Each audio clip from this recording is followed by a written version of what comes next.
Well, it's difficult to answer those kind of questions because it's a new passion every time it's a new product, right? So, I mean, there are some consistencies in the approach where I'm always very excited by the factory and, you know, the way things are made. So quite often things don't exist in my mind until I've been to see a place where you can make it, which is sort of the wrong way around, really. I go to the factories, or sometimes I learn how to make something, you know, a technique that I'm interested in, so I just learn about it, and then I think of something to design into the process, or how to subvert the machine, or how to do something slightly differently from the way it's been made before. No, it's completely different. I mean, you know, in design you always have the excuse of functionality. Whereas in art, if you had a functionality, it wouldn't be art. So it's kind of the opposite. And well, there's a lot of people that can play in the middle, you know, somewhere slightly in between.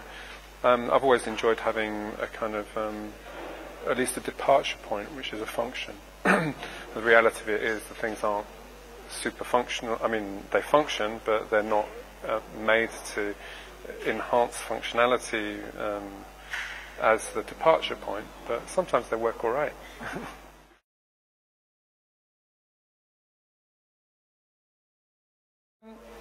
Well, the more design I encounter, the less easy it is to answer that question. I mean, great design can be something that's really fashionable right now and might be useless in 5 years' time.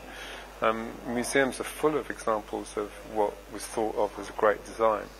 I think what I look for is something which hasn't existed before, and where there's a reason for it existing. You know, and those are the products that I find iconic or great, if you like.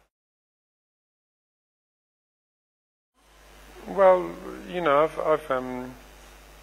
got hundreds of big dreams of things that I'd like to design. It's a great job because you get a chance to dive into new worlds that you don't really know anything about. I haven't done any transportation yet. You know, I've not done a bicycle or a jet fighter or a car or a boat or a submarine yet. You know, so those things are interesting. And I've not really done any electrodomestics. I've not done a toaster or a kettle or a so, you know, I'm interested in architecture, but it'd be nice to do a bridge, you know.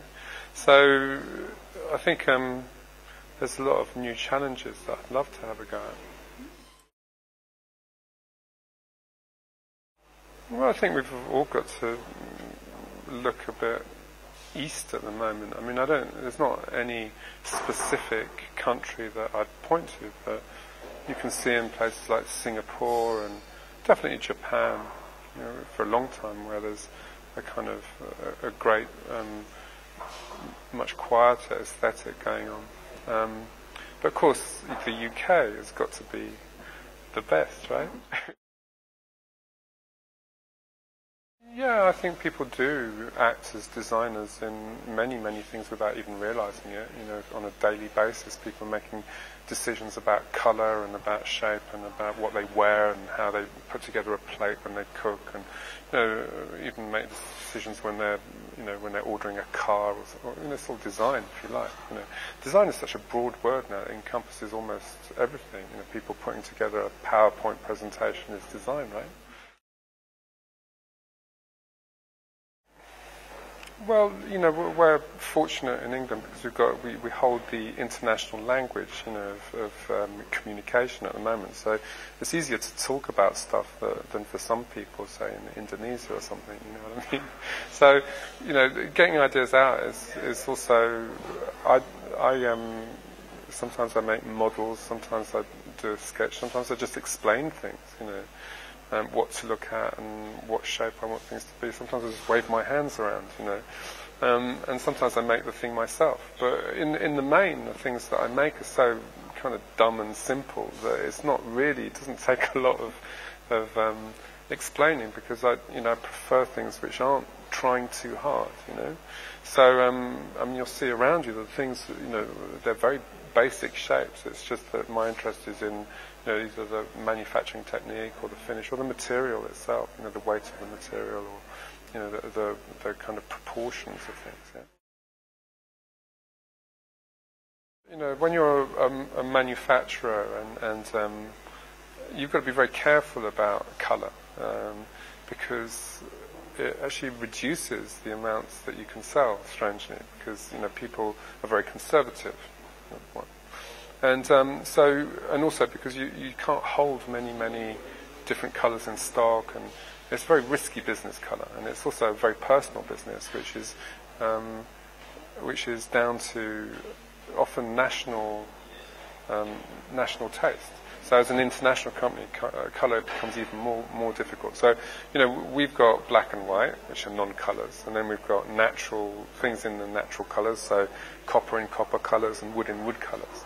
And then so the first real colour that we introduce is really dangerous. So I thought I'd be as dangerous as I possibly could. And so it's not orange, it's fluorescent orange, which is the most extreme colour you could possibly get. And it's used a lot in industry to warn people not to do things, or for police vans, or for in maritime things for danger signals. And so I like it because it's an industrial colour, but also because it's the most extreme colour I could possibly choose.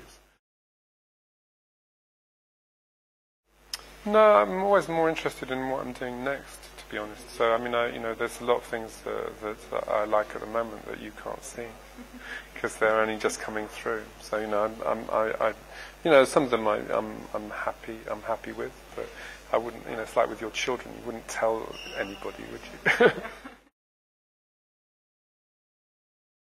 Well, I think supremely important. I mean, the reality is that for it to work, the consumer has to be environmentally conscious, and governments have to legislate, and manufacturers have to be slightly more conscious as well. So it's not, I don't think it's one person's role, but the designers should be the avant-garde. They should be thinking about it before everybody else, because designer needs to be in advance, right?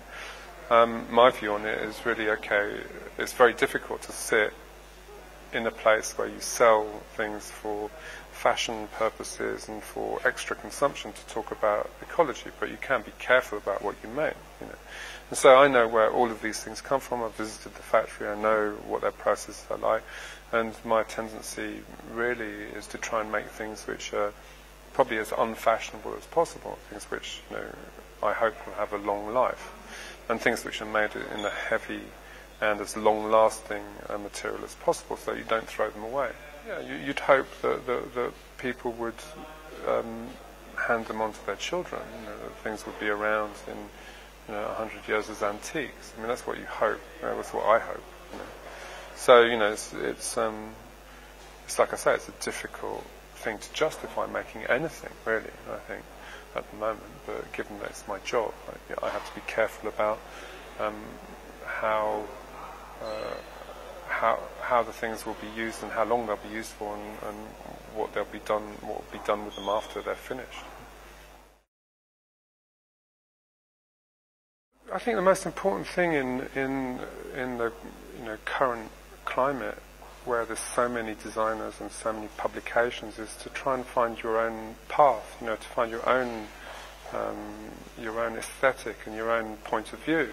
It's too easy to be corrupted by what goes around you, and the more you live in the world of design and read the publications and look on the internet, the less likely you are to know what is yours. And so I think it's important to get away from design and look at other things and form your own perspective on function and engineering and shape. Definitely avoid design at all costs, is my advice.